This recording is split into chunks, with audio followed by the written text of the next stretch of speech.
Sering dengar istilah perencanaan talenta. Tapi sebenarnya apa sih perencanaan talenta itu?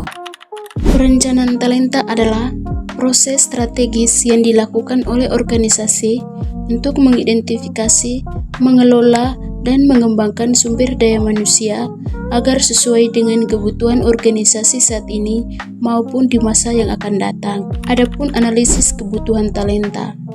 Analisis kebutuhan talenta merupakan proses sistematis untuk menentukan jumlah, jenis, serta kompetensi talenta yang dibutuhkan organisasi dalam jangka waktu tertentu. Tujuannya, 1. Memastikan ketersediaan talenta untuk mendukung strategi jangka panjang organisasi.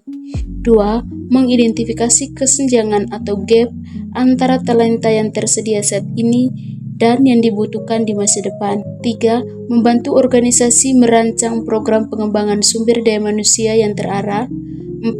Meningkatkan efisien proses rekrutmen dan retensi talenta. Adapun komponen analisis tenaga kerja. 1. Peramalan kebutuhan tenaga kerja, yaitu menentukan jumlah dan jenis tenaga kerja yang dibutuhkan di masa depan berdasarkan rencana dan strategi organisasi. 2. Identifikasi keterampilan dan kompetensi kritis, yaitu mengidentifikasi kompetensi utama yang wajib dimiliki agar organisasi dapat mencapai tujuannya. 3. Analisis posisi kunci, yaitu menentukan posisi strategis yang memiliki pengaruh besar terhadap kinerja dan keberlangsungan organisasi.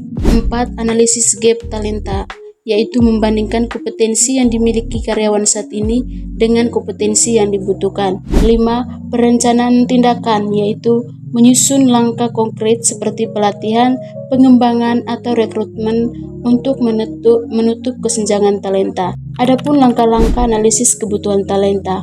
1. Menentukan tujuan strategi organisasi, maksudnya menyesuaikan kebutuhan talenta dengan arah dan sasaran organisasi. 2. Mengidentifikasi kompetensi inti, yaitu menempatkan kemampuan utama yang mendukung pencapaian tujuan organisasi. Yang ketiga, mengevaluasi talenta yang ada, yaitu menilai kemampuan, kinerja, dan potensi sumber daya manusia yang dimiliki saat ini. Yang keempat, melakukan analisis gap talenta, yaitu mengidentifikasi kekurangan antara kondisi sumber daya manusia saat ini dan kebutuhan ideal. Merancang strategi pengembangan atau perekrutan, yaitu menentukan solusi melalui pelatihan, promosi, mutasi, atau rekrutmen baru. 6. Monitoring dan evaluasi berkala, maksudnya memantau efektivitas strategi talenta dengan melakukan perbaikan berkelanjutan. Identifikasi posisi kunci. Posisi kunci adalah jabatan atau peran strategis dalam suatu organisasi yang memiliki dampak langsung terhadap pencapaian tujuan organisasi, kelangsungan operasional, dan keberlanjutan bisnis jangka panjang. Posisi ini tidak selalu berarti jabatan tertinggi, melainkan jabatan yang jika kosong atau tidak terisi dengan orang yang tepat akan menimbulkan resiko signifikan bagi organisasi. Langkah-langkah identifikasi posisi kunci. Yang pertama, meninjau struktur organisasi dan strategi bisnis. Perusahaan memahami struktur organisasi dan strategi bisnis untuk mengetahui posisi yang paling penting dalam mencapai tujuan perusahaan. Yang kedua, melakukan analisis dampak jabatan. Perusahaan menilai seberapa besar dampak suatu jabatan terhadap kinerja dan hasil kerja organisasi secara keseluruhan. Yang ketiga, mengevaluasi kompleksitas dan risiko jabatan. Perusahaan mengevaluasi tingkat kompleksitas tugas dan risiko yang muncul jika suatu jabatan dibiarkan kosong. Yang keempat, menggunakan alat bantu seperti talent matrix dan job value grid. Perusahaan menggunakan alat bantu untuk menentukan posisi kunci secara objektif berdasarkan dampak jabatan dan kebutuhan kompetensi. Yang kelima, melibatkan pemangku kepentingan, line manager dan HR. Perusahaan melibatkan manajer lini dan tim HR untuk memastikan posisi yang ditetapkan benar-benar sesuai dengan kebutuhan organisasi. Strategi tindak lanjut untuk posisi kunci. A. Menyusun program suksesi. Perusahaan menyiapkan karyawan yang berpotensi untuk menggantikan posisi kunci jika terjadi kekosongan jabatan. B. Membuat jalur karir dan pengembangan kompetensi. Perusahaan menyusun jalur karir dan program pengembangan agar karyawan siap menempati posisi kunci di masa depan. C. Pemetaan talenta. Perusahaan memetakan karyawan berdasarkan kinerja dan potensi untuk menentukan penempatan dan pengembangan yang tepat. D. Retensi talenta kunci. Perusahaan menjaga talenta kunci agar tetap bertahan melalui peluang karir, pengembangan, dan penghargaan yang sesuai. E. Evaluasi dan review berkala. Perusahaan melakukan evaluasi secara berkala untuk memastikan strategi pengelolaan posisi kunci tetap relevan dan efektif. Analisis kelompok talenta. Analisis kelompok talenta adalah suatu proses sistematis yang digunakan untuk menilai, mengelompokkan, dan memetakan karyawan berdasarkan kinerja serta potensi yang mereka miliki. Tujuan analisis kelompok talenta. Pertama, mengidentifikasi talenta dengan potensi tinggi. Perusahaan ingin mengenali karyawan yang tidak hanya berkinerja baik saat ini, tetapi juga punya peluang besar berkembang di masa depan. Dengan begitu, calon pemimpin bisa disiapkan lebih awal, bukan dicari saat sudah terdesak. Kedua, menyesuaikan strategi pengembangan individu. Setiap karyawan punya kebutuhan pengembangan yang berbeda. Ada yang butuh pelatihan teknis, ada yang perlu coaching, dan ada juga yang sudah siap sebagai pemimpin. Analisis ini membantu perusahaan menentukan pendekatan yang tepat untuk masing-masing karyawan. Ketiga, membantu perencanaan suksesi jabatan kunci. Perusahaan tidak ingin terjadi kekosongan posisi penting ketika ada karyawan yang pensiun atau resign.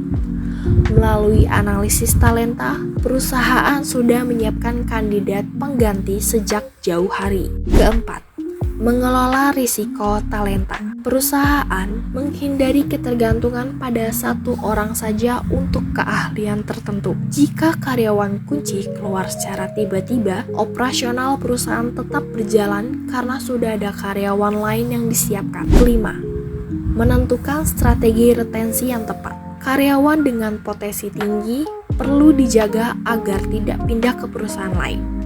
Dengan analisis talenta, perusahaan bisa memberikan penghargaan, peluang karir, atau proyek strategis yang sesuai.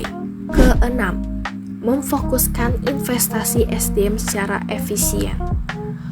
Anggaran pelatihan tidak digunakan secara merata, tetapi diarahkan pada karyawan yang memiliki kontribusi dan prospek paling besar bagi perusahaan. Ketujuh, meningkatkan kinerja organisasi secara keseluruhan.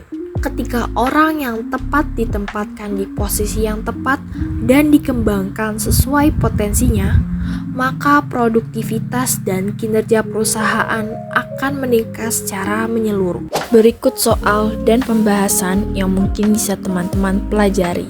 1. Mengapa perencanaan talenta menjadi strategi penting bagi organisasi dalam menghadapi persaingan global saat ini? 2. Apa dampak yang dapat terjadi apabila organisasi tidak melakukan analisis kebutuhan talenta secara sistematis? 3. Mengapa tidak semua jabatan tinggi otomatis dapat dikategorikan sebagai posisi kunci dalam organisasi? 4. Apa resiko yang mungkin dihadapi organisasi jika posisi kunci dibiarkan kosong atau diisi oleh individu yang tidak kompeten? Pembahasan. 1. Perencanaan talenta penting karena membantu organisasi memastikan ketersediaan sumber daya manusia yang kompeten dan siap mengisi posisi strategis di masa depan. Dengan perencanaan talenta, organisasi dapat menyesuaikan kebutuhan sumber daya manusia dengan strategi bisnis, mengurangi risiko kekurangan talenta, serta meningkatkan daya saing dan keberlanjutan organisasi dalam persaingan global. 2. Tanpa analisis kebutuhan talenta yang sistematis, organisasi berisiko mengalami ketidaksesuaian antara kompetensi karyawan dan kebutuhan pekerjaan. Dampaknya meliputi kekosongan posisi penting, rendahnya kinerja, meningkatnya biaya rekrutmen, serta tidak optimalnya pengembangan dan suksesi karyawan. 3. Tidak semua jabatan tinggi merupakan posisi kunci karena posisi kunci ditentukan oleh tingkat dampaknya terhadap pencapaian tujuan organisasi. Beberapa posisi teknis atau operasional memiliki peran krusial karena membutuhkan keahlian khusus dan sulit digantikan meskipun tidak berada pada level manajerial tertinggi. 4. Jika posisi kunci kosong atau diisi oleh individu yang tidak kompeten, organisasi dapat mengalami gangguan operasional, penurunan kualitas keputusan, dan turunnya kinerja tim. Kondisi ini juga meningkatkan risiko kegagalan strategi dan menghambat keberlanjutan organisasi. Demikian materi yang dapat kami sampaikan. Terima kasih sudah menyimak sampai akhir. Semoga bermanfaat.